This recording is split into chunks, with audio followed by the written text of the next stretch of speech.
High Performance Battery. HPB is a German company whose battery technology is redefining the limits of conventional batteries and is not only safer, but longer lasting and greener. With me is Dr. Sebastian Heinz, CEO of HPB. Great to have you here in New York from Thank Germany. You for being here. So describe HPB. I gave kind of a brief description, but tell me what the company is all about. Yeah, thank you very much for being here, for having me here.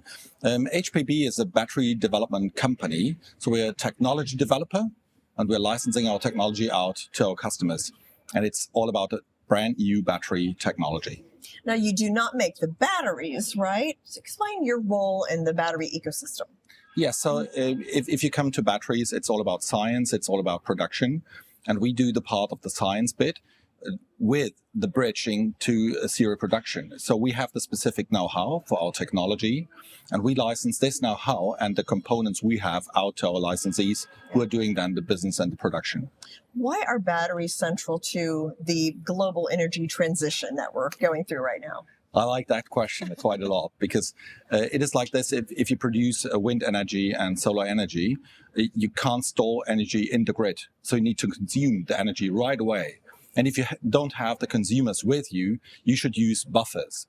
And batteries play an important role for buffers, being buffer technologies. And so you can store the energy which is produced and use it when the demand is there. So we keep hearing about this transition, and some countries are further along than others.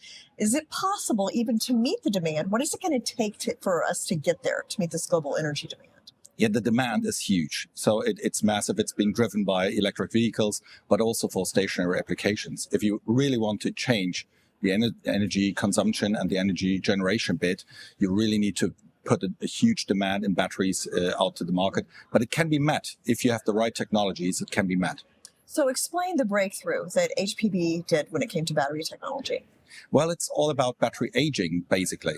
If you have batteries which age, then you need more batteries, you need more resources, and you need to quicker exchange the batteries for their stationary applications or mobile applications.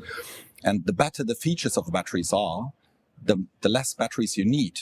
And this is coping with the resource demand. If you have an exploding market demand, then you come with a better technology, with less resources, a longevity, greener and longer lasting. That's the basic thing. And that is the breakthrough we have.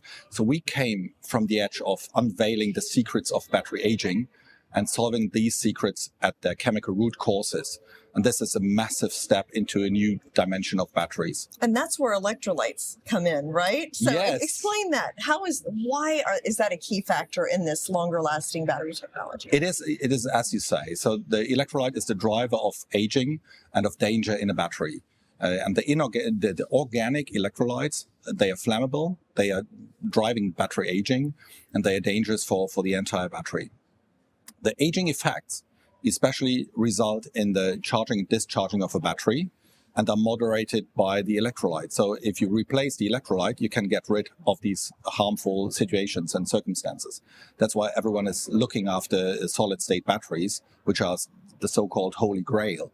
And we have understood, coming from the liquid systems, we've understood the battery aging, and we have found a solution to prevent this, resulting in an excessive long life of batteries and high sustainability and high durability of the batteries. What are the best applications for this particular technology? We do separate the story into two parts. The first one is where we do the entire battery for, is the stationary application bit. So if you go for home storage, for industrial buffers, for ships, whatever, so all applications which are fairly stationary. This is the whole battery containing of a positive, a negative electrode, and a solid-state electrolyte. On the other hand, you have the mobile applications such as electric vehicles.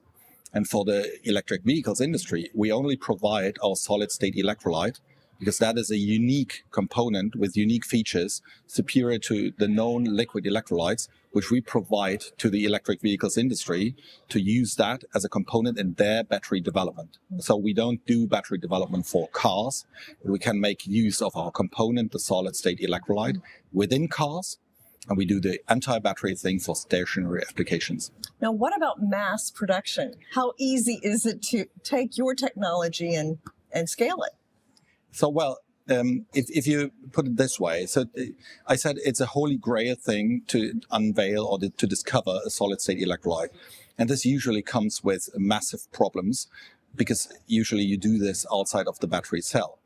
We do that within the battery cell, and that is the reason why we can make use of the production procedures as known from lithium-ion productions with liquid electrolytes. So we do not need to reinvent the wheel. We basically can rely on technology which is already experienced to be scalable and to be durable. So it's not a rocket science, even though it's a secret science. So talk about the transition from the research that you're doing to actually practical application and being used by the mass market. Well, it all started off by understanding the battery aging and unveiling what is the reason why. And then we came up, our inventor came up with the idea saying, well, I need to change initially from the organic chemistry to the inorganic chemistry, which is a totally different world. And you could control it a lot better, all the aging processes. And based on that, we had discovered that the solution to battery aging suddenly turns out to be a solid state electrolyte. So we haven't tried to invent a solid state battery, but we have to try to overcome the hurdles of aging. And the result, by coincidence, it's our penicillium moment, so to say. This coincidence led to the identification of the solid state electrolyte, which is unique. And that's why we can make the procedures accessible for the production of lithium-ion batteries with liquid electrolyte. Fascinating. All others, they come from the edge of replacing the electrolyte by the idea of replacing the dangerous liquid electrolyte by a solid state one. And that is why they come from the replacing bit. They try to find the holy grail from solid state batteries, but they have to overcome the hurdles of physics. Yeah. Okay. And then patent protection. Where are you with all of that? We have applied for patents in 96 countries because our business model is licensing the technology to people who can drive the business either from the demand side, according to fields of application, or from the production side. And to do this effectively, you need to have a strong patent basis. And we have it in 96 countries all over the world. So that's why we can really extend that. And I think this is also one of the unique parts of our business model, that we do it exactly like this. Yeah. And financing, how is that going? Did you have investors? Do you plan to do an IPO someday? Where does all that stand? Yeah, this is a very good question in terms of how to make innovation happen in the market, because you need to have quite a long duration of your story to overcome to really get into the markets. And we've chosen a unique way to us. We have, of course, we stick with private investors, but we haven't done any dilution so far. So we're not this classic venture capital driven ABCD round thing. We have set up a company in Switzerland, which is an AG, and we're selling shares to our private investors. We have more than 300 investors supporting us and helping us to bring that innovation into the market, and no dilution at all. And fun fact, being here in this place, we as High Performance Battery won't do an IPO, because that's the task of our licensees. They do the asset heavy bit, and it's their story to go to the stock exchange and do the IPO, but not us. It's us.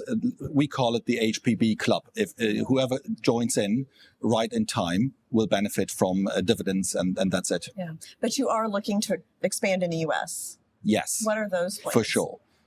So U.S. is one of the most spectacular countries for developing and deploying this technology. So, of course, we came over to offer this technology to some of potential licensees and to invite people basically to become member of the HBB club.